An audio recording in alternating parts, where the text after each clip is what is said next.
On this episode of We're No Damn Experts, Rebecca and Madi talk all things Great Falls Symphony with the executive director and the maestro. Best damn podcast, the best damn town.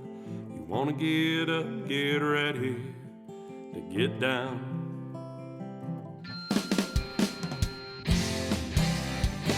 With its big wide sky and the wild river Thames.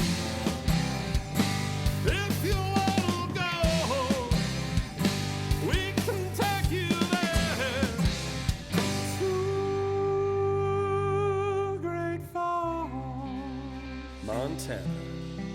Welcome to the greatest damn town in Montana, Great Falls. I'm Rebecca Ingham. And I'm Maricela Hazard. And we're no damn experts. Today we have two guests on the podcast, and one of them is a recurring from probably my favorite episode we've ever done. And if you know anything about marketing, when something does well, performs well, it's called a unicorn. And you got to capitalize it by making unicorn babies. Yep. So we have Hillary Rose Shepherd, the executive director from the Great Falls Symphony, return to our podcast, and she brought Grant Harville, the maestro. So he's going to share with us the theory on what gets people to stay in their seats. Or what was the equation? To stay in their seats for the symphony. To stay in their seats for the symphony? Or restraints Hillary are you talking about? Hillary shared with us there's a method that you perfected on how to get people interested and aware of the symphony and beg to go to it, I think is what the episode was about. Oh, wow. Yeah, she said in order to find out, we'd have to invite you on. Yep. Well, I'd love to hear Hillary's explanation of this. She can probably more eloquently explain what we're talking about, because as we pay some attention to our guests when they speak, a lot of times we're just waiting to reply with something funny, like, when do I get my maestro title? Yeah, exactly. Nice. Well, yeah, I'm happy to hear Hillary summarize this. Well, I actually didn't. So we were thinking, what kind of length of a song is best to keep people's attention for, because I know on your Thursday reviews before the weekend shows or concerts that you'll talk about what people can expect, how to enjoy the music. Sure. But how long should a song be to keep people's interest? Well, that's actually a really interesting point, because, the vast majority of the music you hear in your life is going to top out at 3 to 4 minutes. Mm-hmm. And not very much of the music we play does, right? And honestly, 90% of what you hear is even shorter. It's about 5 seconds long. So we're asking, people to enjoy a very different kind of listening experience. And I think more important than length is some kind of familiarity, some sort of understanding of the expectation. If people come in knowing that something's going to be 18 minutes long, they sort of can psych themselves up in a different way. Okay. And it actually, it really changes the experience. If you can sort of envision the whole as you're listening to the beginning. Okay. Well, you can prepare your palate, if you will, for what you're going to experience. Right. I mean, if you sit down in the movie theater, you might not know whether it's an hour and a half or 2.5 hours, but if it were 6 hours, you would get antsy halfway through, right? And, I expected to be home by now. Yeah, and if it was 20 minutes, you'd feel cheated, right? So it's, it's not that people's attention spans can't handle, a symphony concert or anything like that, but I think it's something that's just a little bit different from their sort of day-to-day lives. We're going to put you two on the spot. How long this is the weirdest question or phrase, has classical music been around? Like, enjoyed in the way we're enjoying it today? Well, that is a really weird question. And it's weird because you have to define what classical music is. Oh. Well, I see that you're having Sebastian Bach on here. Yes. So I'm just really confused as someone that doesn't know anything about music. Because we're really excited about this partnership that you have with Sebastian Bach. Obviously, you're working with the Newberry because he's going to be here November 30th. Yes. Johann Sebastian Bach, who died in 1750, is coming to join us for our holiday concert. But no, it's something that actually it didn't used to really exist in the same way, this kind of division between pop's music and classical music. And that's something that started to sort of come about maybe 200 years ago. Okay. And so it's not that there weren't sort of popular styles prior to that point, but they were really sort of fluid and influenced each other. They still do. You know, classical composers today are bringing in, you know, hip hop and electronica and stuff like that into their stuff. It's not that these are two like entirely separate worlds. It's just that, you know, the way people think of them is different now compared to how they thought of them a couple hundred years ago when, you know, when Beethoven was like a phenomenon. You know, he used to play these, you know, these sort of rap battle like type rock concerts. Well, yeah, like, so he goes to Vienna when he's 20-something years old, and the first thing that makes him famous is that he does these piano battles with these other pianists in town, and he wins, and so he becomes like this sort of hot new thing in town, and that's sort of how he makes his name. So then the dueling piano bars just came from Beethoven. Yeah, I think you can trace a direct line. If you want Okay, to. that's like a family tree. Yeah, right. Beethoven said, "This will be your mode of entertainment in the future." Right, So- not a literal family tree. Beethoven was not blessed with children, which is probably a good thing. So Would he been a bad dad? What's the yes, deal? Yes. Given how he was as an uncle, he would have been a terrible dad. Oh, good to know. Yeah, this is horrible. he spent like the 18 teens. So how old would he have been there? Like 40 something, his 40s, just being a complete jerk. And so he sues. His brother dies. He sues his sister-in-law for custody of their son, and like saying like. My brother's wife is a woman of ill repute. She's terrible. She's going to raise this son badly, and Probably it takes sell him in a card game.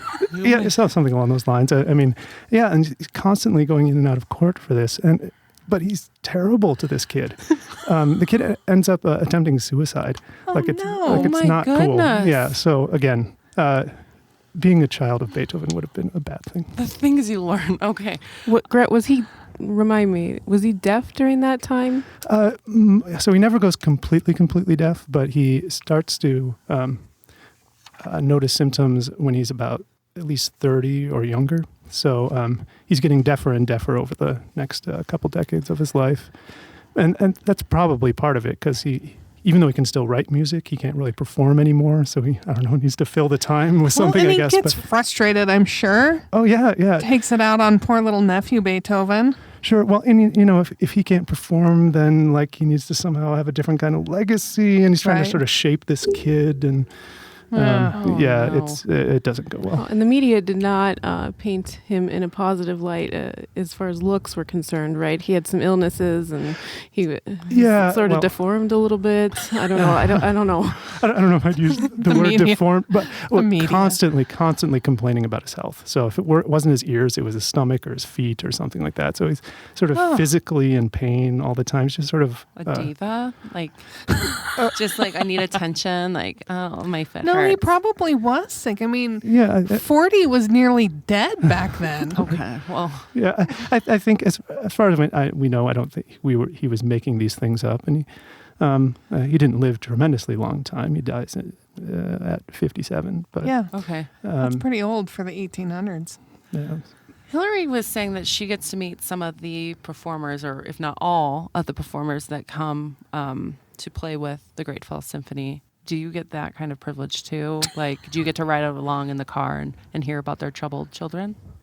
Well, usually it's not quite that intimate, but I do. Are you asking if I meet our guest artists? So, like, do you get one-on-one time? You know, Yeah. what kind of... Like off the performance stage, like you hang out and have a beer. Sometimes, yeah. It depends on the performer. I always get, before our first rehearsal, we'll always get together and we can talk through the music and things like that. And Okay. sometimes that conversation can wander into interesting places. But How do you pitch Great Falls to them? Oh, Like, hey, come That's a tough pitch to question. Great Falls and play with our symphony, where we have 9 principal chairs. We have community musicians as well that we met on the corner at the grocery store. Come on down the street. yeah, that's how that works. Well, I mean, we give them money, of course. That helps. Besides the money. But I think the thing that I always, part of that first conversation I have with them is, sort of what to expect here, what might be a little bit different from their usual concert experience. And Okay. some of that is every town has its own sort of assumed number of bows, like how many times you get asked back to stage. And here in Great Falls, it's 2. What does that mean? Like, so you finish your piece. There's massive applause. Everybody cheers. You stand up. You bow. You leave stage. People are still cheering and massive applause. And you come back on stage and take another bow. Some places it's more. Some places the assumed number is 3 or 4. Oh wow! So, and I think some people, like if they're expecting 3 or 4, if that's what they're used to, they might think 2 is like, oh, they must not have liked us or something like that. Oh, so we're a 2-bow city. We're a 2-bow town. 2-bow town. 2-bow town. Make note of that one. Yeah. Well, and it's not a bad thing, right? It's just sort of that's who we are. Yeah, and it's and I don't want them to feel like they're not being appreciated, because they are. Our audiences are so appreciative of these musicians who come here, and part of the reason is that we're we have a pianist come through town that might be the only visiting pianist that comes to Great Falls in the year, right? So they really do want to hear this musician. Where if they're performing in some larger city, they might be one of 10 pianists who's coming through town, and it might not be as big a deal. But so I don't want to ever give them the impression that they're not appreciated, which is why I mentioned that, because they are. That's not a lie. That's right. It's just a 2-bow convention. How long do they spend in town when they come for the symphony? Like, how long is rehearsal, practice? Do they get to do anything else, or is it just lockdown and then Hillary's there with the key, like to unlock them for the performance? Yeah, it's a pretty wild ride. Okay. They'll usually arrive Wednesday, Thursday, right, Hillary? Mm-hmm. And so they'll usually have 2 rehearsals with the orchestra. Okay. And often they'll have 1 or 2 events. So they'll either be part of my Thursday preview, or we'll have some sort of special event, a lunch or something like that, dinner. Where do you take them? Like McDonald's? No, you don't take. No, Rebecca, don't tell me you take them to McDonald's. We have the best McDonald's in Great Falls. We do. Seriously. The one on 10th is like always busy, and I'm not meaning like, oh, that looks. No, it's noticeably like, what is this, rush hour? So maybe that's you, and you're just circling. I will say that one of my most favorite moments with one of our guest artists who came through, we were walking around downtown after the performance, and she bummed a cigarette off of a homeless person. And, I'm in love with it was this. awesome. And then she went and got a Howard's Pizza, which was awesome too. I love Howard's Pizza, and she did too. But she loved it so much that she had to carry, the Howard's Pizza with her as she walked around the rest of downtown and telling everybody how awesome it is. Okay. So she had a fun time. She had a great time. Oh my! Yeah. I love it. But I would think there'd be a great opportunity to do like a catered dinner for like the premier supporters of the symphony to get to engage and that kind of stuff. Do you do that kind of thing? Yeah, well, and a lot of times we'll go to Celtic Cowboy. That's sort of convenient to the Civic Center, and but sometimes we'll have events in people's homes. We have people who are good cooks and willing to host, and those are always fun events. Those are nice. Anytime somebody cooks for me, I'm happy. Okay. Do you guys do? It doesn't even have to be good food. Do you like how do they get to enjoy the town besides Lock and Key and the symphony? Well, it depends. Sometimes when we hire musicians, who are visiting to actually come live here and work here, they will often, if they have a spare day, they'll head out to Giant Springs or maybe. River's Edge Trail, all the beautiful things that I love Great Falls for. I want you to get them inspired to do pop-up concerts. Like more. at sluice boxes? Mm-hmm. I think that could damage the sluices? Not the boxes? Violin. Not sluice boxes, but like say they wanted to go to the visitor center. Oh. The new one. That'd be cool. Or they're like, oh, there's a band shell at Gibson Park that's not being used. Might as well go. Yeah. December in Gibson Park. That's string up great idea. No, it's they do sometimes play. Okay. They'll play on my preview and things like that sometimes if they have an instrument that lends itself to that kind of thing. Have you had repeat performers or artists? Yeah, for sure.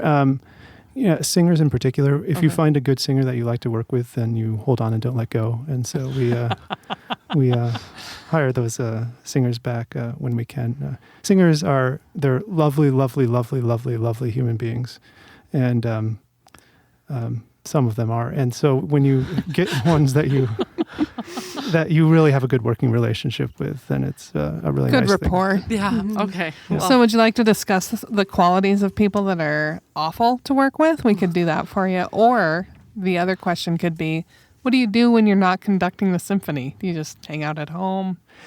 Yeah. Do I hang out at home? Well, I am married to a woman, and congratulations, Grant. I'm really happy for you. Thank you. My particular spouse, actually, Current one? yes, lives in a different place. So Okay. oftentimes when I'm not conducting, I am Visiting. visiting her. Yeah. That's Okay. a great idea. To go see her every now and again. Yeah, every now and then. So, so that's something I like to do a lot, and I think if you're going to thrive in Great Falls, you have to love like the outdoors, right? I mean, Yeah. you have to get into the waterfalls and the river, and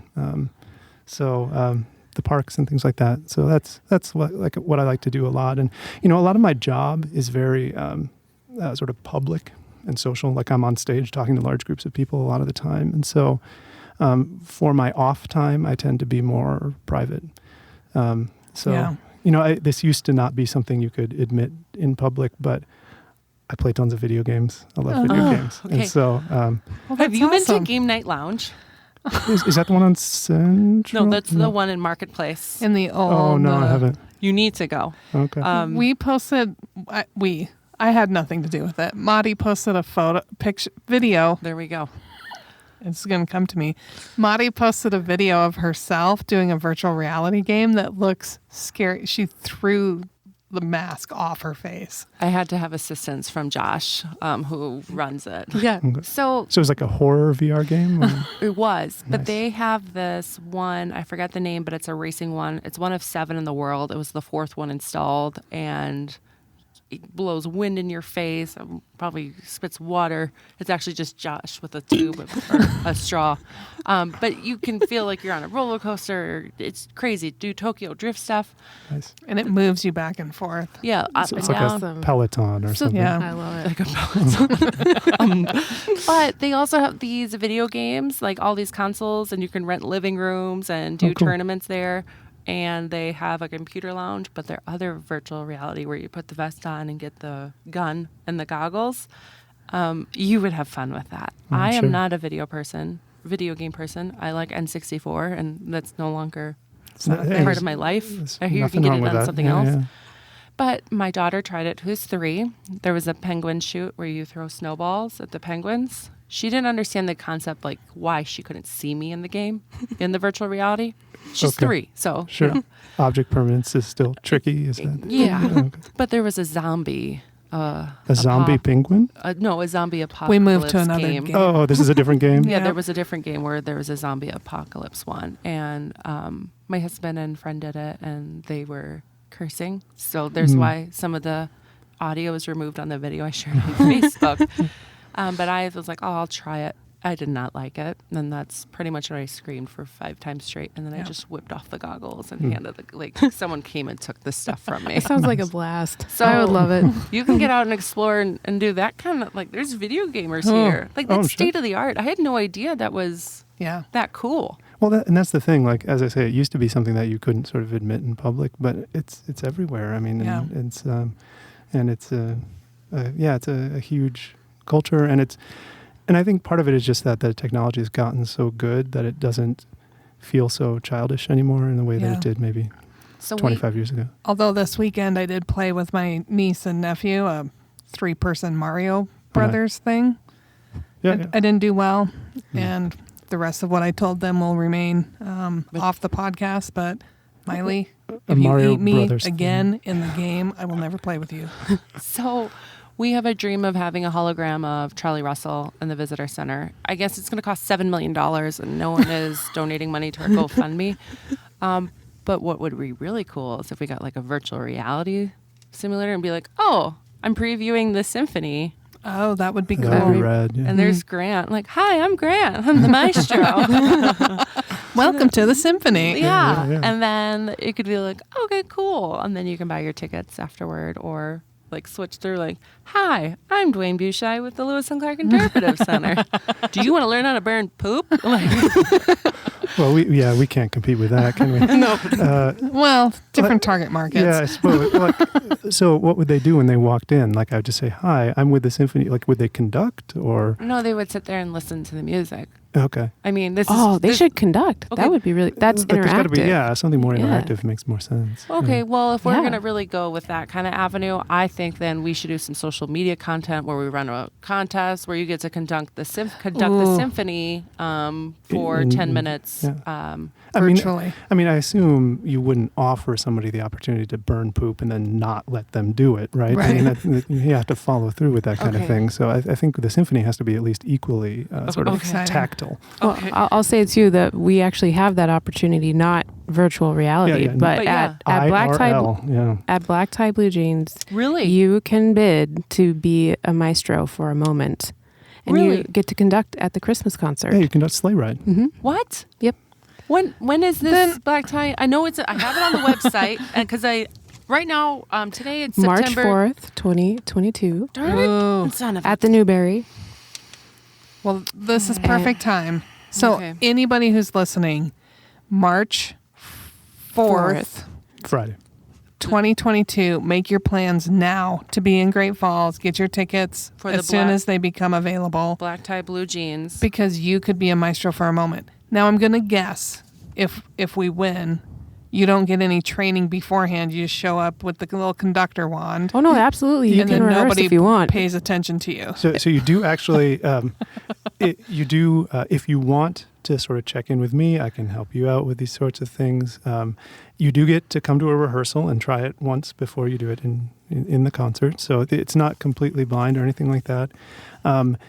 If you're completely terrible, the orchestra will take care of you. Yeah, Okay. I figured as much. Well, they're not really listening to you. Well, me? they are listening to him. Are They they, wouldn't Grant? listen to me. That's always the big question about conducting, isn't it? It's one of those things where it's like, The sheet music's there. right. It's this is actually like it's sort of like how long have people been listening to classical music? This is one of those like huge questions that you could talk about for days at a time. Like It's a podcast, like- though. yeah, like what do conductors actually do and things like that. And I think what we do, assuming that they can read the music, the sheet music is there, right? What we do is we encourage. It actually does make a difference for them to look up and see something that confirms what they're supposed to be doing rather than something that contradicts what they're supposed to be doing. And And I they'll- can definitely attest to the fact that there are good ones and there are bad ones. And Grant is excellent. He doesn't like just encourage; he inspires. He's You just look up and defending. you're Yeah. inspired to do the right Well, thing. When things feel natural, you just have to shout it out. It's not defense. Okay. Well, here's the thing. Well, I'm just, are you there from showmanship, like the title Maestro? Because I just turned this program around. His official title is music director and conductor. That's right. So just scratch this out. Put Maestro. Yeah. Okay. 'Cause it's kind of like, yeah, I guess you're right. I know nothing about the symphony. Grant, do you play music? Do you play music? Do you play, Grant, do you play an instrument? There we go. There, yeah. I do. have an I've played iPod. several instruments during the course of my life. So some of them well. And but I started life singing and playing piano because that's Okay. what my parents did. And then I started playing viola and I started playing tuba, which Okay. I really liked. So Which I one? so want him to play tuba because he was on the fast track to becoming a famous tuba player, and then he dropped it. Why? I didn't You wanted to go to drop mice? it. That's not the exact idea. I fell in love with orchestra music. Okay. And as a tuba player, so here's a little classical music history. The tuba was invented in around 1835. Okay. Now, if you remember when we were talking about Beethoven a few minutes ago, and if you do all sorts of really, really fast math, you will have realized that Beethoven died in 1827. So I didn't get to play a lot of Beethoven. I didn't get to play a lot of Mozart, Haydn, and Sebastian Bach, as in the original, just because they had not conceived of the instrument that I played at the time. And I just realized there was all this great music that I loved, that I wanted to perform, that I wanted to sort of explore really thoroughly, and I wouldn't be able to do it as a tuba player. So They don't have. But legit, Grant, legit. there's another side to this story. I mean, you were in a competition, do I remember? And somebody had a comment for you backstage after you were done. And that kind of like tainted your idea of your career of choice. Well, that's your whole life, right? So tuba players, there are two kinds of tuba players. The ones who are really easygoing and barely paying attention. And then there are the ones who have a kind of chip on their shoulder because nobody takes what they do seriously. Okay. Right? They're not tuba aficionados. They're not appreciators. Well, so like good musicians. So, I mean, this is the thing that you do experience a lot as a tuba player, that people who ought to know better will say really dumb things about what you do. And, I'm sitting here like working really hard and practicing like 6 hours a day and trying to be as good as I possibly can. And then someone will come and say, yeah, it sounds like a fart. And then that's just sort of, that's just kind of a bummer. And, but I take great pride in my sort of experience as a tuba player. I think it makes me a better conductor. As a tuba player, I'm sitting in the back so I can see everything. Okay. I'm playing accompaniment, which means that I have to listen to everything else that's going on. I have to support everything else that's going around. And frankly, I'm, not playing very much. Tuba parts don't tend to be very big. So I'm spending the entire time listening to the conductor, watching them work with other musicians, things like that. And I found that whole process really interesting growing up when I was a kid. And so it took a while to click, but eventually it's like, yeah, actually conducting makes a lot of sense. So then you as a conductor have the ability to change the mood of the music, if you will? Like it's never the same piece as it was in rehearsal, or not rehearsal, but like at a different city. Are you able to be like, yeah, let's do this part stronger? Sure, yeah. They do have sheet music, but there's a lot that's not on the sheet music, right? It doesn't tell you everything. It only gives you sort of a set of possibilities, right? And you need to kind of sort of reach in there and, take out whatever the most interesting or expressive or philosophically important possibilities. Yeah, turn it into, to find the music beyond the score or that kind of thing. Have you ever had a musician go rogue? Oh. During, oh, I'm not listening to you. Well, that's the life of a conductor. Okay. No, most musicians, you never know what they're thinking, right? I can say in Great Falls, either they hide it really well or else they're really tolerant of the things that I have to say, right? As someone who's been in a lot of orchestras, sometimes the conductors say dumb stuff, and you just say, you know what, for the good of the group, I'm just going to go along with it, and we're going to make it happen, and that's fine. And I couldn't tell you that that's never happened with people in groups that I conduct, but as a rule, they, I like to think that I've earned their respect. Yeah, loyalty. Just in a sense, yeah, I come prepared. I know what I want. I know what we're going to do, and I generally feel like I know how to get it. And so, and I'm try to be respectful to them, and respect the sort of musical expertise that they all bring. So, and if I can do all of those things, then they'll, even if they don't necessarily agree with literally everything I do, they'll know that I'm coming from a sort of sincere place of wanting us to be as good as we possibly can be. I can attest to all of that. He doesn't waste a single minute. It's pretty incredible to watch. He's very prepared. He memorized all of Beethoven 9, which if you've listened to the piece or you're familiar with it, it's gigantic and it has a full choir too. And he didn't look at his score the whole time, and he knew what every instrument was doing the entire time. I mean, that's incredible. And he brings that level of preparation to everything that he does, and we're so glad that he's here. He's just so awesome. I wouldn't want to be the guest conductor then. No, because they're gonna. You're gonna suck at it. I am. Well, he's already rehearsed them ahead of time. So, So you also write music, I do, yeah. and the symphony has performed some of your works of art. Mm-hmm. Really? Sure. Yeah. What they have it, or Masterpieces. They have. Oh, masterpieces. Yeah, Okay. that's Is that the the right terminology? term. For Yep. it. Yeah. No. Brant Harville masterpieces. Well, no, Yeah. we did a call to artists for a mural, and it was like the artists masterpiece. Well, and I'm like, that's the right word. Yep, we're gonna. So yes, okay. The music stuff that I wrote, yeah, it's the way I would The song. the toony bits. I've written a few things that we've done here for different groups. Wrote something for the choir for their 60th anniversary, our symphonic choir. That was a couple years back. That I don't know if you know the name Paul Zarzycki, but he's a local poet, and he wrote the words for it. And so we sort of collaborated on that, and that was a lot of fun. Anything this season? Am I writing anything for this year? I don't think so. When we had Superman, the hip hop artist, on, I did all the arrangements for those, the orchestra parts for those, since he hadn't performed with orchestra before. So how did that work? How that was great. What kind of exciting? Yeah, well, I just I listened to his albums, and we picked songs, and basically it was like, okay, this is what's going on in this song. How do I get that into the orchestra? And that was essentially it. But he was super cool to work with, and it caught on really fast. The symphony world is not his world, but he came in. I think he was probably a little bit nervous about it actually coming in, but once it got going, he caught on real quick, and we were able to find each other. And he's such a great performer and such a really sort of engaging person that it worked out great. I was so mad I was out of town when this happened. I'm still devastated about it. So if you could make it happen again while I'm in town, that'd be perfect. I'll let you know her availability after. Yeah, right. Well, you mentioned, do we ever bring people back? And I think he'd be on the sort of short list of people. Absolutely. That's good to have awesome. back. Yeah.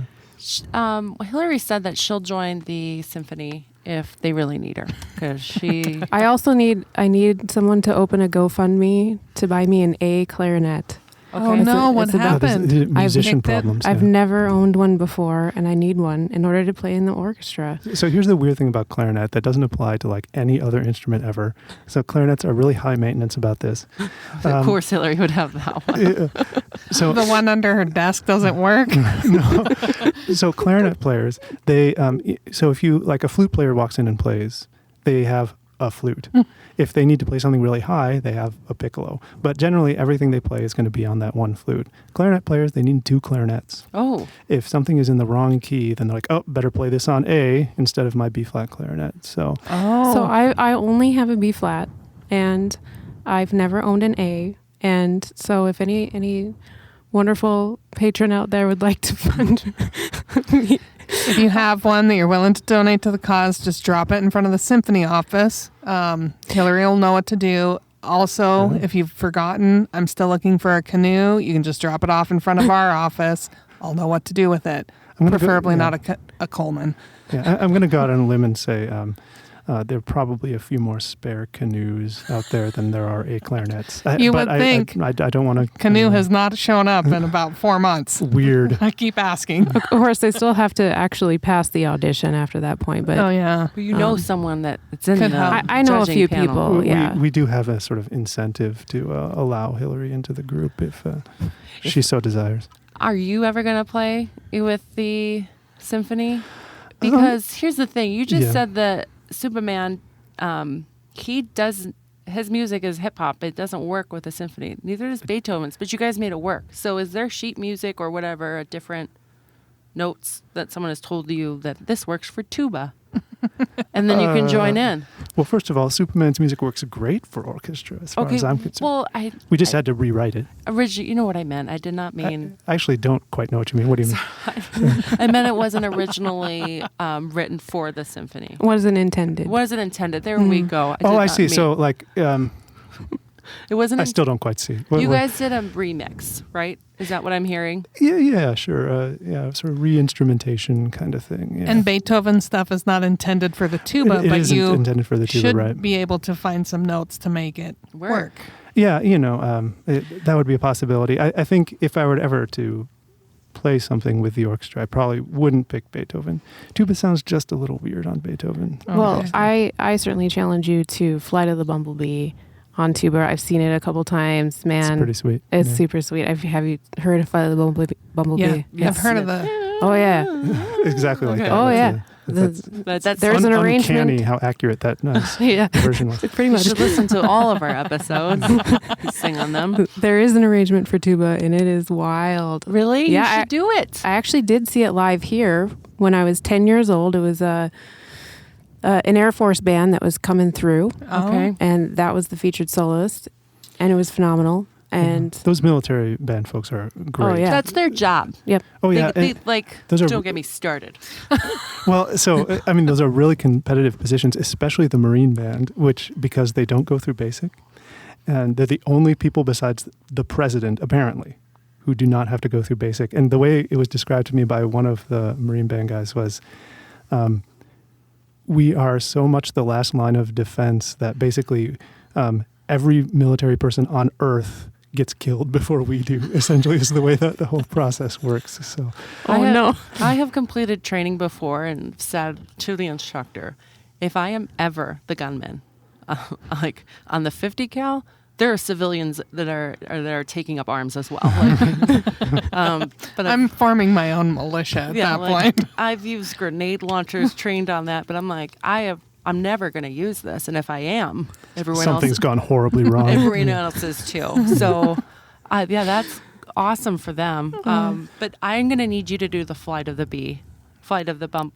bumblebee on the tuba for our Facebook. Yep. And be like, I mean, it seems like an appropriate way to showcase this. promote the symphony. I mean, because it's hard to tell someone how amazing it is or at least for me, I find it challenging to say like, oh, come to the symphony. We have this cool brochure. There's an infographic I can share on social media, but instead of like meeting and getting to talk with the creative, the musicians behind it, they don't know what to expect. Yeah, that's actually really a really good point. And I think the best thing in a lot of cases is that most of our concerts have guests. And these are people that we've brought in to feature because we believe in them as musicians and things like that. And so a lot of the times we'll try to feature them, and show some of the amazing things that they've done. And because also they'll be the soloists on the concert. Yeah. So if I get up and play Flight of the Bumblebee, that'll become sort of a bait and switch because I'm probably not doing that on the concert itself. Well, can you do it for my channels then? Just so it's like overall awareness that we have an awesome symphony. Or Maestro can do Flight of the Bumblebee on the tuba. Can I sing it? Yeah. We went on the tuba. Okay. Even though it was really, really cool and I think you could probably beatbox, it would just be something, hey, like get to know our symphony. This is the Maestro up there. And someone's going to be in the seats like, did you see that Facebook video where he did Flight of the Bumblebee or the tuba? On the tuba, and there wasn't Jimi Hendrix playing in the background? For those of you who don't know, we did a What's Up Wednesday to promote their concert that is October 2nd. And we did it outside, and Grant's like, are you sure this is going to be okay? Are you sure the audio is going to be okay and it's not going to be the Jimi Hendrix National Anthem song that's playing? I'm like, we're fine. And then I listened to the video, watch it, and I sent an email with the subject line, like, Grant was right. Like, this is horrible. So you had to redo it. We had to redo it, and I got to meet Grant again. And they have other concerts coming up. By the time this one is shared, you guys are going to be moving into your holiday performances, holiday schedule. Yep. And that's where we're going to meet this year's Black Tie Blue Jeans. Or did you have that this year? We didn't have it. We did not. So you have the opportunity to pencil probably one in? 2020. It'll be 2022. Okay. That a new Maestro will hit the stage for a few moments. So if people just could want to be one of start you. throwing money at the symphony for the opportunity in December, you'd take their money, right? Absolutely. Oh, sure. We could I get the bidding started early, whenever you'd like. maybe with the release of this podcast. Absolutely. yeah. Can we officially declare this, Hillary? Sure. So we are auctioning off the privilege of conducting. Maestro for a moment. Yeah, Maestro for a sleigh ride related moment on our holiday concert. What day is that? It's December. Usually the We have a first booklet. First December Sunday. First Sunday in December December. 5th. December. Well, that's not. Oh, no, sorry. That's for this year. So this would be Oh, wait. We're talking this year, right? Oh, Yeah. okay, Yeah, yes. just start throwing money. Yeah, absolutely. Yeah, We don't need black tie and blue jeans for this year. You Absolutely. can prepare for March, but Absolutely. December's And the coming money up. just goes to benefit the symphony. Yep. Yes. Yeah. So for in particular for this kind of auction item, it would benefit our youth orchestra. Youth and, orchestra. Oh, and that's the one where, like Hillary sometimes says she plays with them, right? I am an alumni Okay. of the youth orchestra program. And alumni go on to be big things. So Yes. Okay, we can really make this idea happen. Let's do it.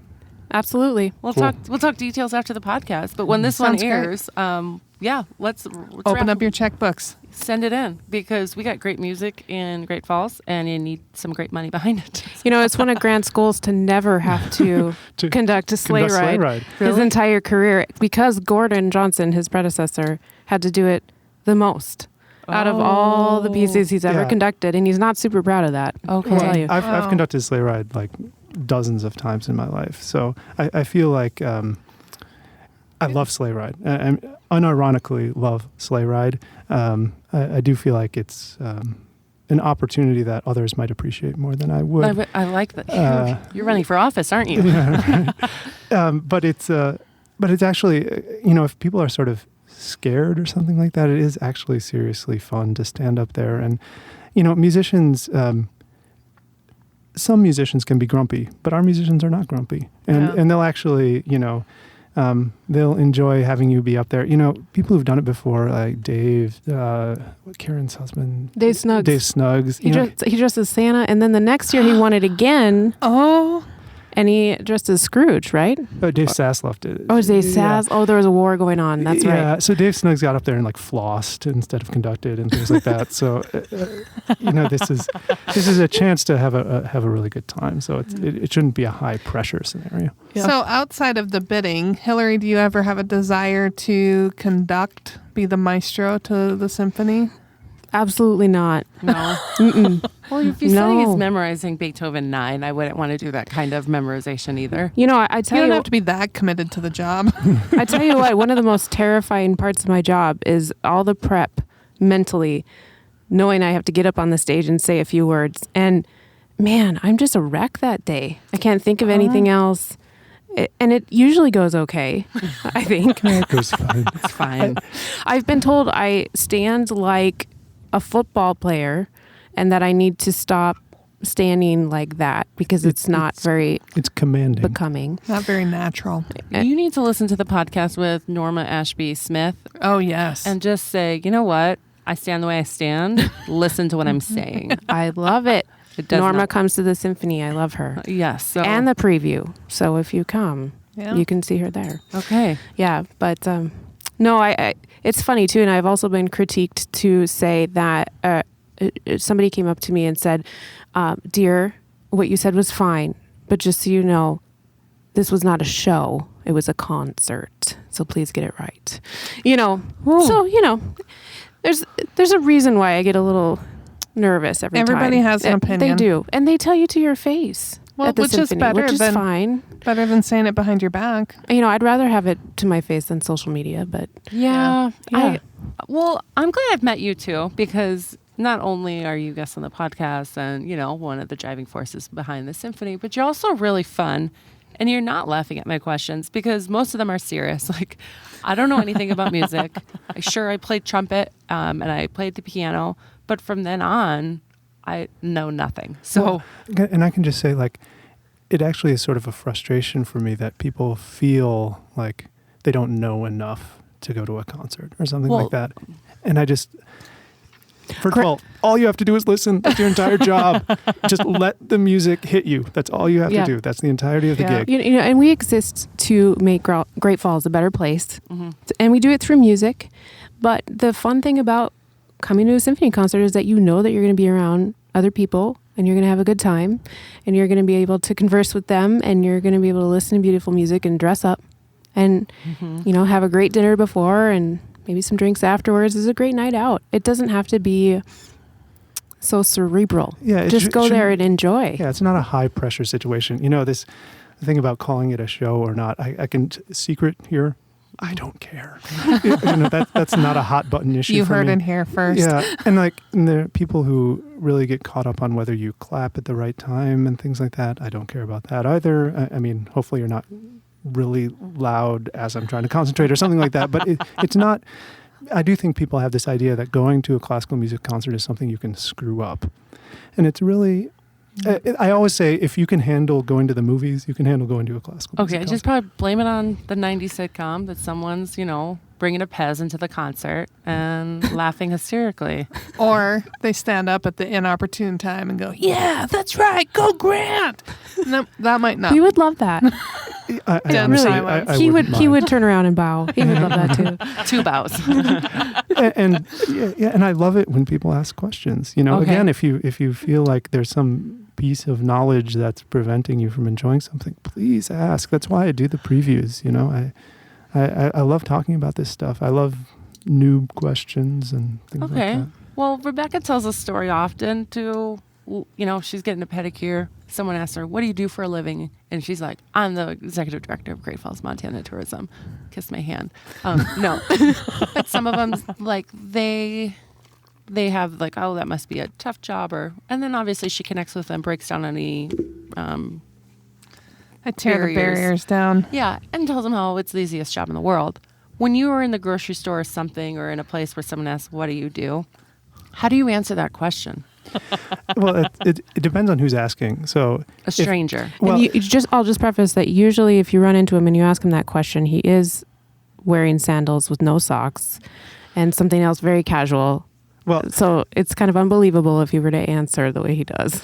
well, I'll also say the last time that we hung out with Madi, Hillary told me I was making her look bad because I showed up in a jacket and things like that. So I definitely went casual today. I didn't want to show Thank up you. my With your executive bow tie. director. Yeah. Yeah. But I mean, usually if a stranger comes up to me in the grocery store, they already know what I do. Right, because they've seen me from stage. I don't get random people coming up to me in grocery stores You're asking not just me in a random conversation. It's like, well, so what do you do? Yeah, what about, I'm just talking about random conversations that you have with people. Like, "Oh, what do you do?" Like maybe you're in the waiting room and you strike up a conversation with Sure. someone and they're like, "Oh, so what do you do for a living?" Well, it depends on whether I think this is going to be like a long conversation or whether it's like the Canadian border guard or something like that. I'll usually start with, "I'm a musician."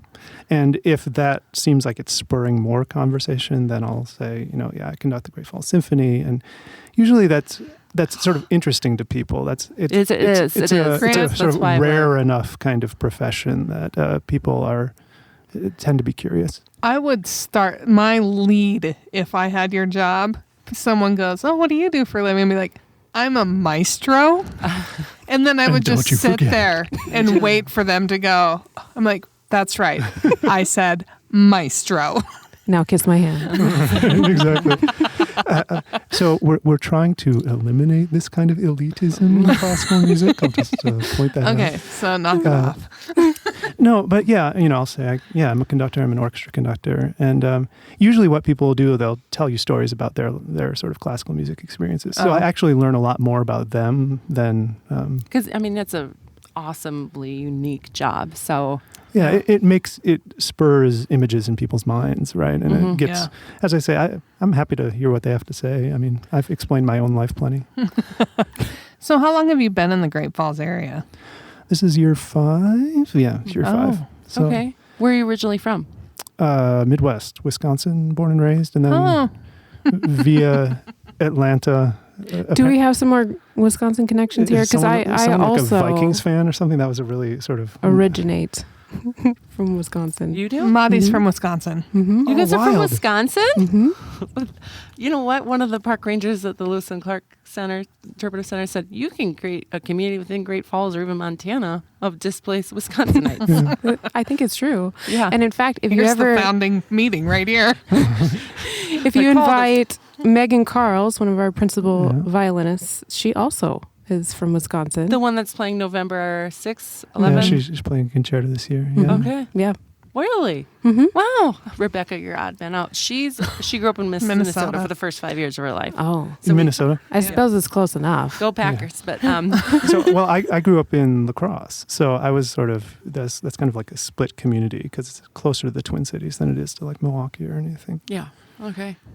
But- Well, that's great to hear. Here we go. We More Wisconsin connections. so it's easy to compare Great Falls to people from the Midwest. Like, hey, you'd love it out here. Less traffic, different beer, Absolutely. more mountains. Well, not more. And you might find a cousin or two. Yeah. There are more mountains. I guess we should point that out. There are definitely more mountains. Because there aren't any there. So I don't know if there are mountains there. Well, and I as a sort of northern boy, I do like the cold. I like the weather here a lot, and it's just because it's a little bit drier, right? So Wisconsin, you get really humid summers, and Wisconsin's gorgeous. I loved growing up there, but it's just a little drier, a little less snow, even if it's a little colder. Probably ultimately, I really enjoy Montana weather. Well, I think we're pretty lucky to have you in Great Falls, so thank you 5 years ago for making the cut. And by the lucky to be way, here. special little tidbit here for his audition concert, he did in fact conduct Sleigh Ride, and for a did. portion of it with a candy cane, I think, right? Ooh. Because Santa gave that to you, and then you had to conduct with it. Well, and the little sort of secret here, talking about whether conductors actually do anything important, and what. So I'm just you're like pulling your leg. No, it's a real thing. It is an important question. Seriously, Okay. and I didn't mean to insult you or anything. I'm like, great. He does. But- No, She does that. even professional musicians kind of wonder what conductors are actually doing up I there. used to be a meteorologist, so I mean, you gotta understand the stuff I went through. right. So Really worthless job there. Yeah, if you can handle a green screen, you can. But you're pressing some buttons. So back to the candy cane Sure. and sleigh bell and no, the what was interesting? So I use this baton, right? This really sort of narrow wooden stick, right? And I'm conducting along with it, and the candy cane he gives me is this like club-sized thing. It's like you could beat a child with it. And What are you, Beethoven? yeah, exactly. That's good. And but so I get it in my hand, and suddenly everybody slows down because I'm just using this sort of heavier object. Like there's so much more weight in the way I'm moving, and it actually affected the way they played. Using this different. Maybe they're playing 'Cause you weren't slowly, going as 'cause they're, like, fast. trying to get their phone out, take a picture of this conductor. Yeah, right. Look at what conductor's doing today. Yeah, right. He exuded what it sounded like, what it looked like to play heavy, and so they played heavy. Well, exactly Like, right. Yeah. So you really do inspire. Wow. Yeah. It's weird. It's a very, I always talk about how it's like a very sort of empathetic profession where even if they don't realize that you're affecting the way they play, like I firmly believe that conductors can cause like back problems for musicians if just in the way they hold themselves and the way they move. And yeah, the natural tendency to mirror. yeah, for sure. yeah, exactly. And coming into last season, there was a lot of concern from some of the musicians about mask wearing. Because half of your instrument would be gone on stage, and so they were worried that they wouldn't be getting the cues correctly, or they wouldn't feel inspired enough to play the way you want them to. Yeah, they really respond to your face. And, Yeah. I once did a Halloween concert where I was dressed as Darth Vader, right? So I'm wearing this the big helmet. And some of the musicians said it was sort of weirdly terrifying because they're not getting any information Right. from my face. It's just the lights going up and down where your mouth would be. right. And then What's the purple lights mean? Oh no! Right. Yeah. That was a scary concert for a lot of reasons. I couldn't. I was wearing like black gloves, right? And they were really slippery, and I couldn't turn the pages. So I'm like, man, I really hope I know this music. And the helmet is really heavy, and I was worried it was going to fall off, so I didn't want to move too much. So I'm like, okay, my don't gosh. look down. I can't turn the page. Just go. I think I know the rest of this Did one. you do it with a lightsaber? Oh. I actually took one of my batons that I don't use very much, and I painted it red, Oh, Okay. and I made the handle like metallic. looking. Okay. So it was So some modification. Okay, that makes me happy. So. He's also been other characters here in Great Falls as well. One of my favorite ones was Where's Waldo, because he looked exactly like Waldo. Of course, he didn't really have to guess where he was. Yeah, that was Center. pretty easy to find. Yeah. That was the least interesting Where's Waldo challenge in the history of Where's Waldo. Well, I'd love to see it again with the entire symphony in a Where's Waldo outfit. That'd be great. And then the whole audience comes as it's like a Where's Waldo convention. Where's Waldo Yes. Fest. That sounds great. We have a lot of fun. We do a lot of family programming, children's programming, both for the general public and then for what's the word? Schools? Yeah, where they get on a bus. Field trips. Thank you. That's the word I'm looking for. I was going to try and help, but I'm like, I don't even know where she's heading. going. No idea. That's typical. So you do a lot of field trip. we have field trip performances for fourth graders and fifth graders, and we have a lot of fun with it because we know that they may not walk away remembering any of the music that's played, but if they remember having a great time, then that plants a seed. And we really love, man, you know what, those audiences are the best. They're so enthusiastic. They're so loud. It's like a rock concert. And it feels so good to play up there. I want to play for them. Yeah. Yeah, they're good. They're good. They're really great. Well, I remember in school there would be select students that they would take to tour certain programs in colleges where you're not even college age or near it, but they just want to plant that seed, like math and science for women or girls. So sure enough, it planted the seed. But I hope that does for kids with the music because it's something you have to fight for. Absolutely. Yeah. Yeah. I mean, if you believe, like I do, that music is a thing that matters and things like that, it's about getting them into the hall and having it be some sort of positive experience, something that they'll want to come back to, and just getting their ears on some great music.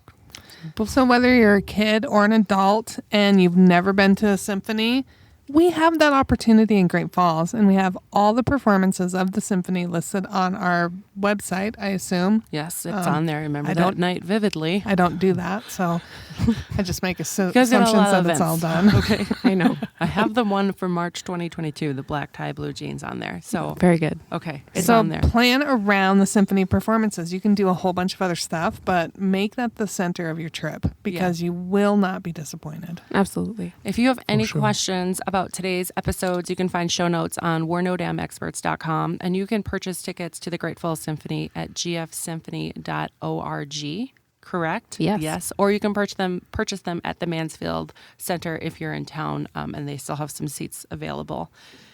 If you have any questions, give me a call at 406-761-4436 or shoot me an email at information@visitgreatfalls.org. If you have an idea for Grant's next costume, want to contribute to this fundraiser, we literally threw it together this episode. Just send them our way. So thank you so much, Grant and Hillary, for coming on. Thank you. One question before we finish. Did the Zelda Mario Kart Game of Thrones mashup ever come to completion from your child? Absolutely. Okay, can't wait to get a It's recording. so good. Can't wait to get a recording. All right? So look forward to that on our Facebook page. And if we can make it happen, Grant with the Flight of the Bumblebee on the tuba. That'd be so cool. It would be cool. I'd have to, practice. Do it. Go home. Bye. I mean, you've got time. All you do is conduct a few shows. And play video games. Come on. Yeah. It would cut into his video game playing Pull out the schedule. tuba. That's true. Schedule it. Thank you so much. It's been a joy, as always, talking about the symphony. And if you think the symphony is dull and boring, you're wrong. Yeah. Yeah. So until we see your bright, smiling, shining, happy face, we hope you're creating amazing memories with your friends and family wherever you are. Bye-bye. We're No Damn Experts is the recorded claims from Great Falls, Montana, covering what you need to know about this amazing damn town.